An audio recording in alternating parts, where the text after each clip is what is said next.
How are y'all doing today? You ready to do the yoga of love? You're feeling better. Oh, yeah. Helen got her second shot.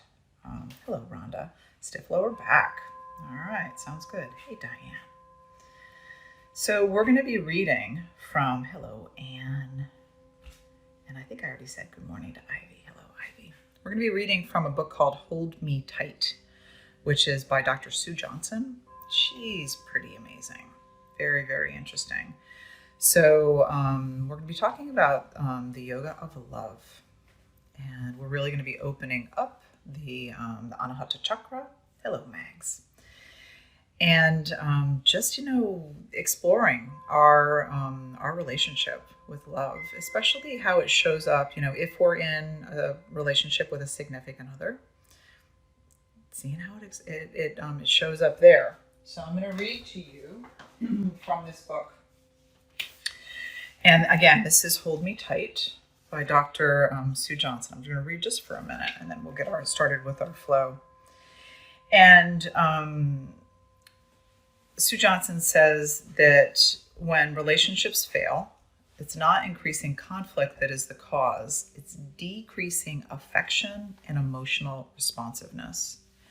And what she shares, this, which is really interesting, is she says when a relationship is in free fall, men typically talk about feeling rejected, inadequate, and a failure, and women of feeling abandoned and unconnected. Okay? So, and then she goes on to say that as lovers, we poise together delicately on a tightrope. When the winds of doubt and fear begin blowing, if we panic and clutch at each other or abruptly turn away and head for cover, the rope sways more, and our balance becomes even more precarious. To stay on the rope, we must shift with each other's moves and respond to each other's emotions. As we connect, we balance each other. We are in emotional equilibrium. Okay? So I'm going to read a few more things to you as we get started in our practice, but for right now, we're going to go ahead and we're going to come to a seat. So, because there's lots of really cool things here. And it's just, she talks a lot about the demon dialogues, about how we have this tendency to get into a back and forth, which even when we know it's really negative and not good for us, we just can't unplug. And she explains why that is. So it's really fascinating. Okay, so we're going to come to a seat this morning. And for those of you who are new to my class, my camera is like this. I'm actually thinking about going to going to landscape pose, but we're not doing it today. So come to a nice easy seat. And we're going to do a mantra chant together. Remember the singing. I was like, why don't we sing more in class? Because singing is really good for vagal tone. So we're going to take with the left hand, we're going to bring our thumb to touch our ring finger, and that points forward. Our right hand is on our knee. And we're going to have a kriya, a kirtan, a chant, which we'll do for about a minute, which is about releasing suffering and bringing in gratitude. And what it is you say Om Tade. I'm gonna grab here. Let me pop it into the. It's Om Tade Tu Tade Tude So Ha. So it's Om. You know how it gets. Yeah, gosh darn it. The spell check thing is really annoying, isn't it? All right. Okay, so it's. I meant to do this before class started, y'all. Sorry about that. All right. Let's just sit. And we're going to go. So again, our hand is in ring finger to the thumb, Gyan Mudra on the right. And it's Om Tade Tu Tade Tude So Ha. And if you're like, what is she saying? Just go Om, Om, Om. Don't stress. Okay, if you want to sing with me as it goes, we can sing together. So we go Om tare ture soha. Om tare ture soha. Om tare ture soha. Om tare ture soha. Om tare ture soha. Om tare ture soha. Om tare ture soha. Om tare ture soha. Om tare ture soha. Om tare ture soha. Om tare ture soha. And keep going if you've got it. Otherwise, it's Om tare ture soha. Om tare ture soha. Om tare ture soha. Om tare ture soha. Om tare ture soha. Om tare ture soha. Om tare ture soha. Om tare ture soha. 3 more rounds. Om tare ture soha. Om tare ture soha. Om tare ture soha.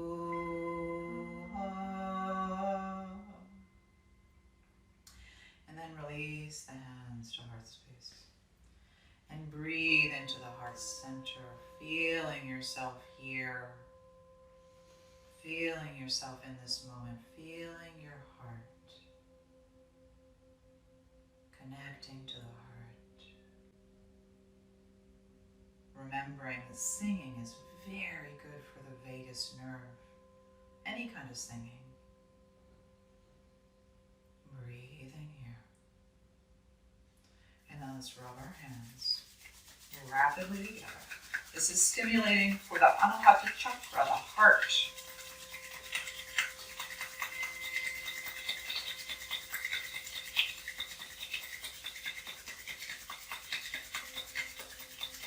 Another few breaths.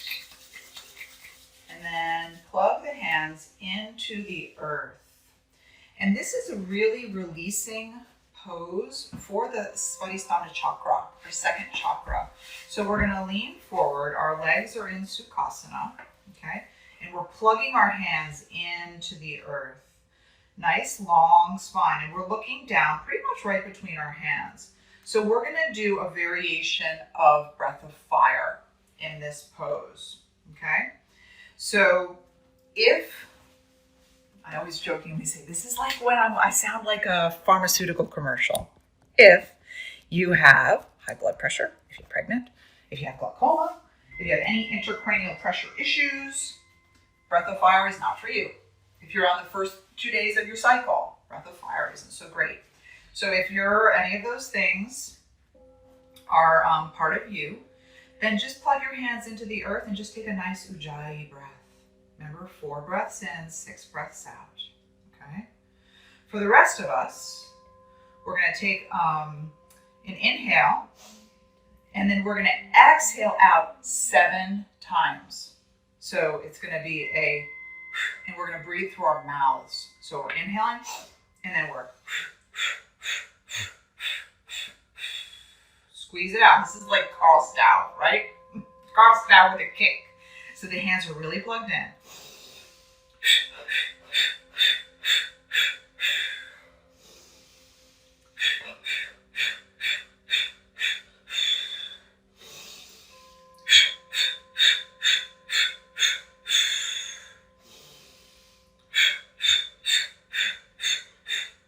You keep going. This is very good for our second chakra. It really helps us release anything that's stuck, release shame, release conditioning that we've been given as children, that we're not okay with what we want, with what we desire, with what we love. So this is very, very releasing, very calming. So keep going. Another few breaths.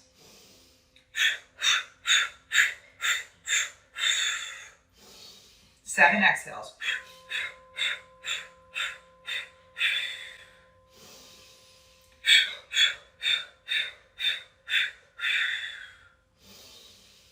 2 more. Last one.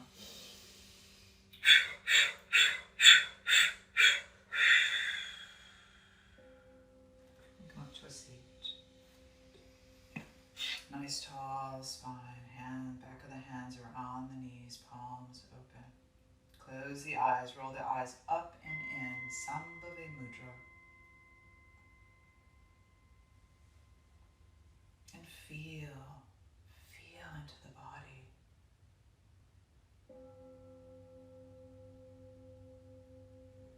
Another breath. And then we're going to inhale those arms up. We did this flow a few days ago and y'all seemed like you really liked it. Burnett is off camera, y'all, and she's kind of wedged between the dresser and the end of the bed. So we're going to bring our thumb inside of our hand. We're going to roll our fingers down. So the thumb represents the ego in our Hasta Mudras. Okay, so we're like closing up the ego. Okay, and we're bringing it down. Okay, alrighty. So the arms come up, and then what we're going to do is we're going to do that thonk. Remember how we did that thonk? So our right hand comes to the inside of the underneath the arm, and then we bring our left arm down as if we're really squeezing the fist in. So it's like we're massaging the lymphatic area of the shoulder, and then we take our forefinger and we're going to close our right nostril and inhale through the left. And then the arms reach out, and then we go thunk, and then we close that arm down. Index finger on the right hand comes up, closes the left nostril, and we inhale through the right. And then we exhale, and the arms float out, and switch sides, thunk. Squeeze the arm on top of that fist, really massaging the lymph nodes. This is so good for our immune system. Inhale through the left nostril. So it's like a variation of Nadi Shodhana with lymphatic massage.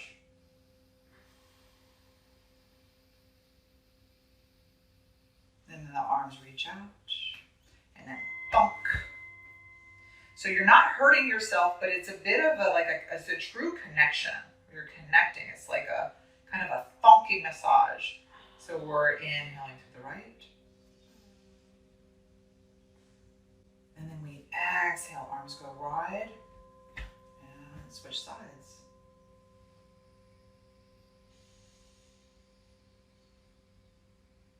Let's do one more on the other side.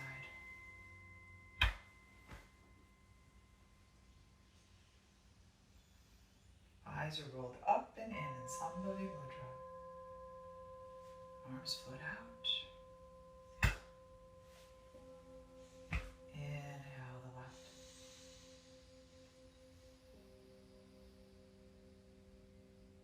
And release. All right, that's our Kriya for today. Kriya is typically like a Kundalini practice. So let's bring our hands on our shins and roll it back. Hanging on the shins, bringing the chin into the chest. Inhale it forward. And exhale it back.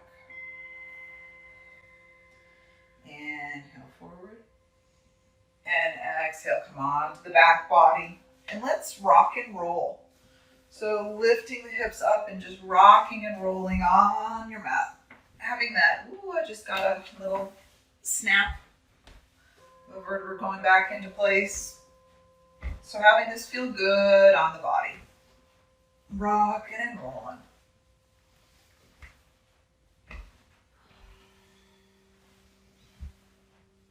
And then we're going to build up enough momentum to come to standing. And then come on up. And stand up and lift up and reach up.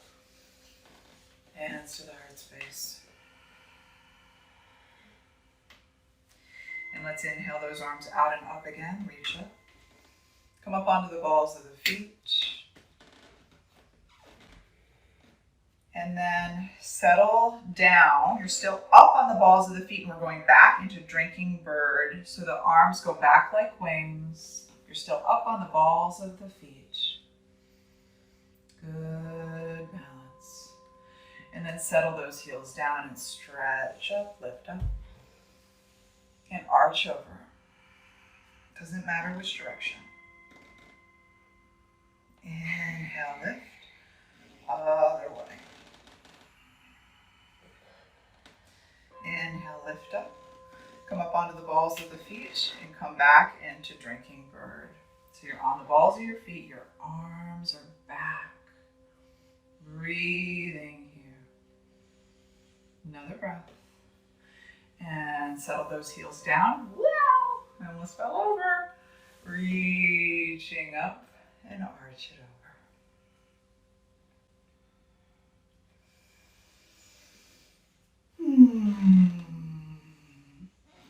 Inhale, stretch up. And come on down. Fold it down. Head hangs heavy. Right? Just allow yourself to melt down, maybe gently sway back and forth. And just think about your relationship to love. Your relationship. How is your heart? If you were to rate yourself and say, how open-hearted am I? Inhale, come on up, halfway, flat back. And exhale, release. What would you say your rating would be? Step that right leg back. I'd say I'd give myself maybe, and it depends, right? You might be like, well, Laura, where? At work? Maybe I'm low. Drop the knee down. So just generally, how open-hearted would you say you are? You know, I think I have the opportunity to be more open-hearted. So I'd give myself maybe a 6.5 or a 7. I'm getting there. Set those hips back. And inhale it forward. And exhale, back toes rise up, folding over that leg. And inhale forward. And exhale it back, toes rise up again. Breathe into those hamstrings. And inhale forward. Curl those back toes under. Ground the right hand down and twist open to the left. Another breath. Float that hand down. Ground the hands. Step it back down, dog. Walk your dog out. Head hangs heavy. Beautiful. Space between the shoulder blades. Glide the shoulder blades apart. Another breath. And step the left foot forward. Hands frame the foot. And drop that knee down. Low runner's lunge. Alrighty. So Dr. Sue Johnson, she talks about the negative cycles that we can fall into. Set those hips back, toes rise up. And inhale forward. And she says the negative patterns start when one partner tries to reach for the other and could not make safe emotional contact. Exhale it back, toes rise up. Inhale forward. That was the moment when, and she calls them the demon dialogues, because they're so caustic and toxic.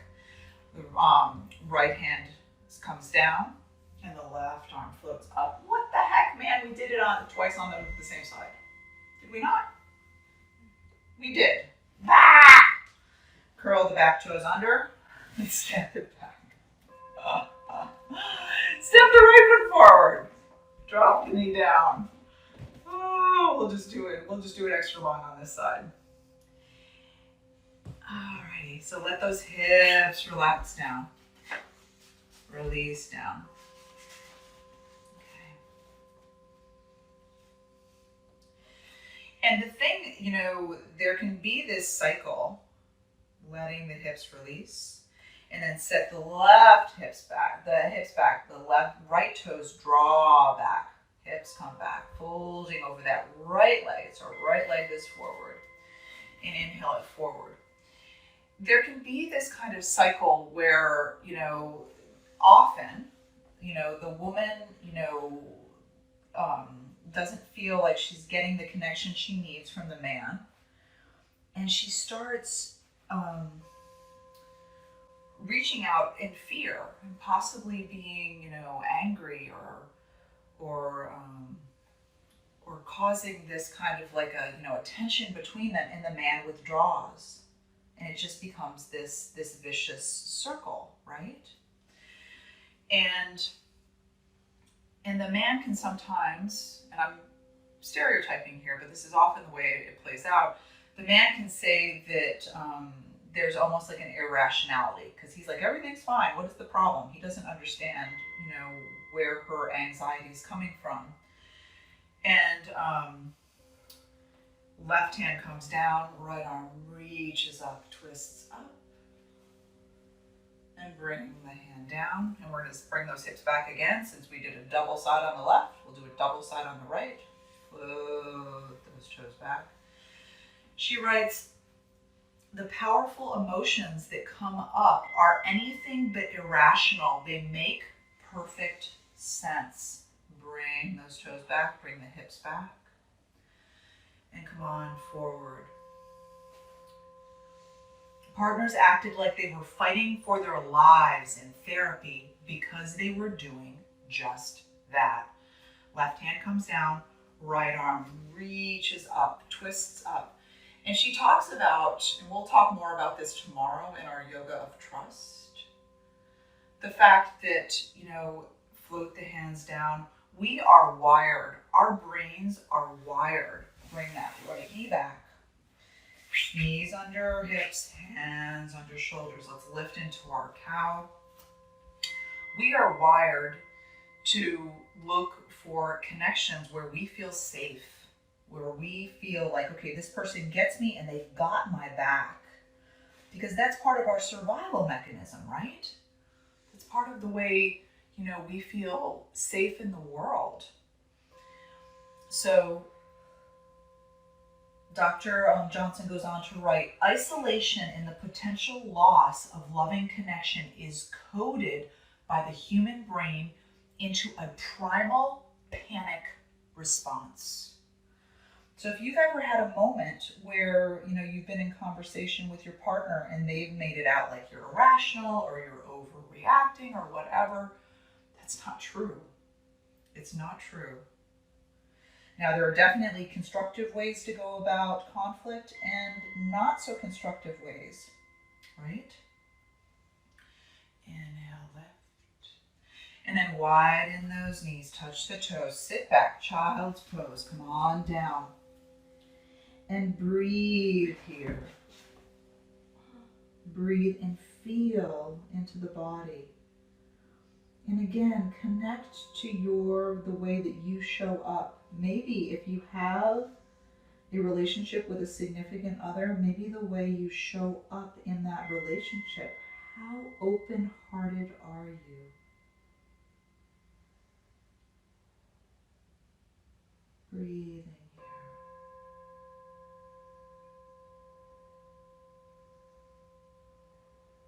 Another breath.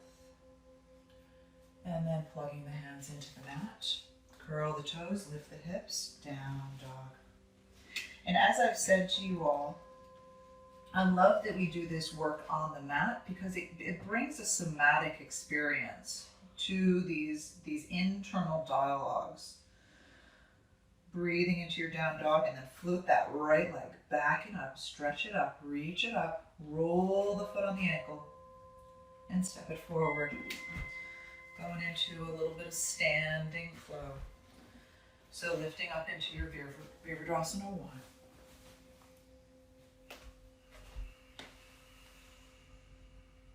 And then open it up, Vira 2.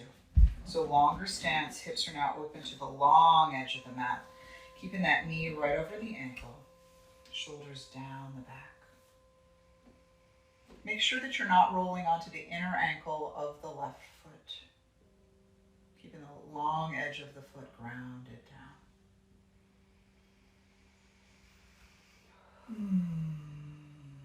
Another breath here. And then let's straighten that leg and float the arms up. And exhale it down. So as if they're the wings of a bird. The arms are an extension of Untitled Chapter, the heart chakra, our 4th chakra. The sound for the heart chakra is yum, yum, yum, yum, yum, yum. So if you want to keep working on your vagal tone by chanting, that's the sound. Yum, yum. Another breath. Straighten that leg. And then let's glide forward, going into our triangle pose. Soften that knee. Arm floats up overhead. Or you can reach around and take your bind. Whatever speaks to you. Breathing here.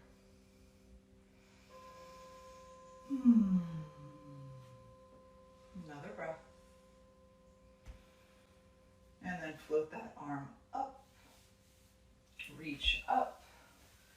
And let's come into side angle. Really feel the stretch all the way from the edge of the foot, up the side of the leg, the obliques, the left lung, and out the fingertips. And then drop that arm down and around, come back up. Virabhadrasana 2. And hands either side of the foot, come on down. Now your choice, what you do here. You can do anything you want, it's your practice. Suggestions, you can come into child's pose, you can hang here in down dog, or you can flow with me. So if you're flowing with me, come into plank and breathe here in plank. Feel the heat building in the belly. So Dr. Johnson goes on to write, when safe connection seems lost, partners go into fight or flight mode. They blame, get aggressive to get a response, any response, or they close down and try not to care. Both are terrified, they're just dealing with it differently. And then come on down. And this reaction can only be quieted by a lover moving emotionally close to hold and reassure. Hands are underneath the shoulders. Inhale, lift up. Dr. Johnson writes, nothing else will do. Come on down. If this reconnection does not occur, the struggle goes on. The demon dialogues continue, right? Because that's what we're seeking. We're seeking that connection. We're seeking that sense of, do you see me? Do you hear me? Do you know me? Have you got my back? Come on down. Inhale, lift. And exhale down. And inhale. Plug the hands into the mat. Come on back. Push those hands down. This is Anahatasana. Opening the heart. Maybe tractioning the palms down just a little bit. Another breath. And then curl the toes. Lift the hips. Down dog. Right? Roll the head on the neck maybe. And if you'd like, you can flip the left leg back and up. If you don't like three-legged dog, you can just step into Vera 1 on this side. We're going into 1 first. Take your time, set your feet. Remember that there's never any rush. You can always take your time. Shoulders down the back. Breathing here in your Vera 1. And then open it up into Virabhadrasana 2. So with Virabhadrasana 2, our hips are open to the long edge of the mat. Our knees right over the ankle. We stretch from fingertip to fingertip. Again, making sure that the outer edge of that back foot is glued down. There's a tendency to roll to the inner ankle on that back foot. And then we straighten the leg and the hands float up like wings. And exhale it down.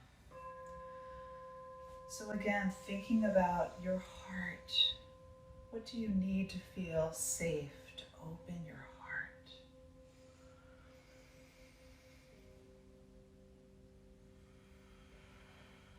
We're inhaling the arms up. And we're exhaling them down.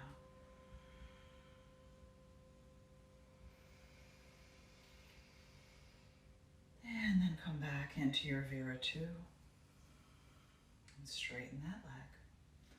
And glide into your Trikonasana. Come on down. And the top arm can stay up in classic triangle pose, or you can drop it down and around to take your bind. Do what speaks to you. Tiny bit of a bend in that front knee, that left knee. Rotating the heart open towards the sky.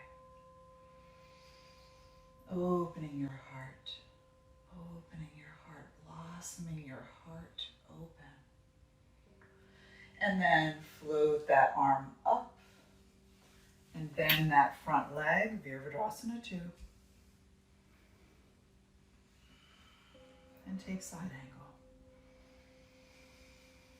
Really breathing here. And drop that arm down and around like the arm of a clock. Float it up. Virabhadrasana 2. And hands either side of the foot. Come on down. Down dog. Walking your feet out. Tailbone rises up and the head hangs heavy. And then let's step that right foot forward, going into our pigeon. Ektapada Raja Kapusthasana.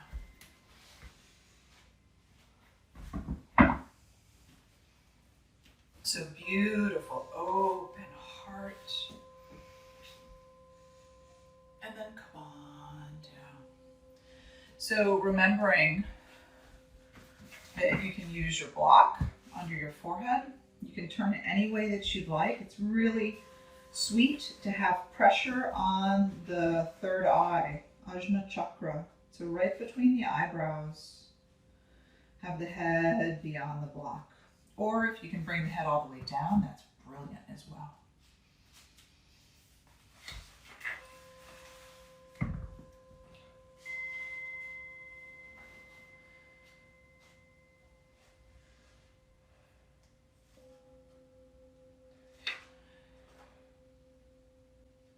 So Dr. Johnson, keep breathing into that hip.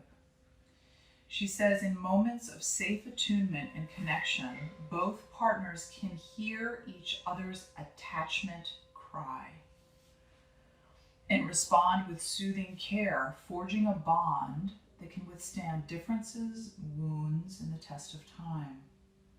These moments shape safe connection, and that changes everything. They provide a reassuring answer to the question, are you there for me? And on the other side, a desperate need for an emotional response that ends in blaming and a desperate fear of rejection and loss that ends in withdrawal. That is the scaffolding underneath endless conflicts. So walk the hands up. Beautiful back bend. And plug those hands in. Curl the toes under and come back into your down dog and swing that right leg out. Breathing into that hip. Releasing and relaxing. Settle that heel down. And then stab that left foot forward. So Dr. Johnson, she's created this EFT, which is emotional focused couple therapy. And she says she has an acronym, which is R. So really breathing here into your Ekapada Raja Kapasthasana, breathing into the kidneys and the adrenals, beautiful open heart. And then come on down. And she says R, A-R-E, stands for accessibility, which means can I reach you? Responsiveness, can I rely on you to respond to me emotionally? And engagement, do I know you will value me and stay close? So just breathing here into these thoughts and the ways that you show up. How open-hearted are you?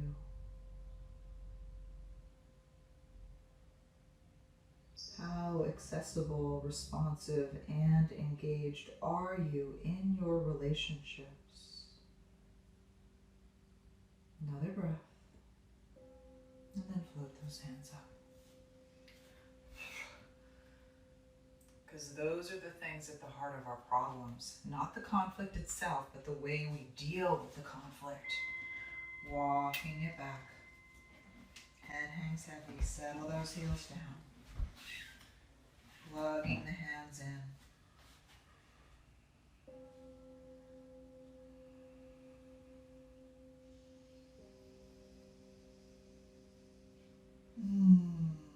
Another breath. And then knees under hips, hands under shoulders. Inhale, lift forward. Really breathing into that heart. And exhale, arch. Breathing into the back heart. Shining the heart. The color of the heart is green. Again, the Bija mantra is yum. Yum. Yum.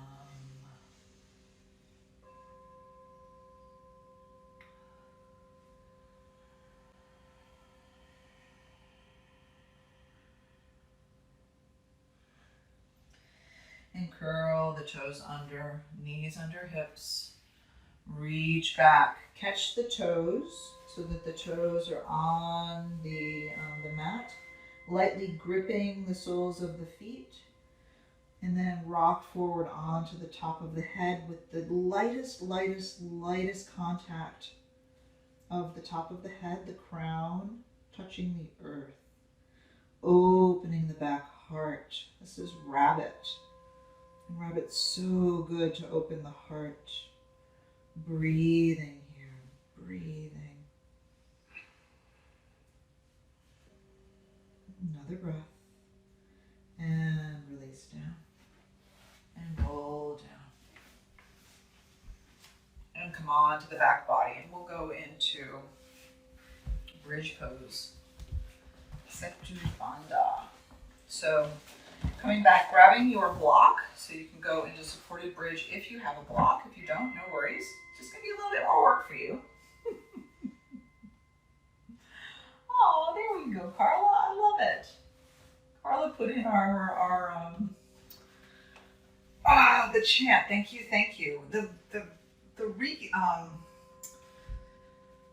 The autocorrect drives me crazy because I keep trying to put it in and it kept on correcting it. I put in Om and it kept on coming back as okay. Arms alongside the mat, palms are down, soles of the feet connect down. And then we lift the hips up. This is half bridge, Ardha. And then exhale down. keep drawing awareness into the heart. Keep drawing awareness into our heart space. Bringing the hips up and exhale them down. Inhale, lift. And exhale down.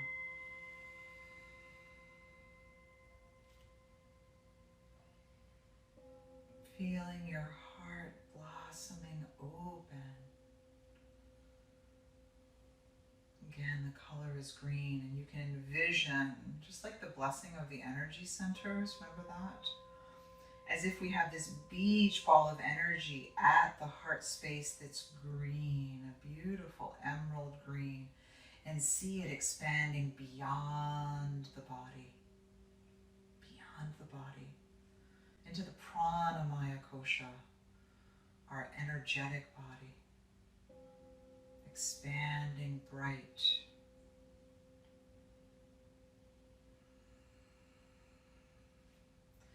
And then if you'd like, and if you have a block, you can lift up. And remember from what Jenny shared with us, we want our block to be long across the hips. I always used to take the block tall, and she counseled us that that's destabilizing for the sacrum and the ilium, the hips. So we want the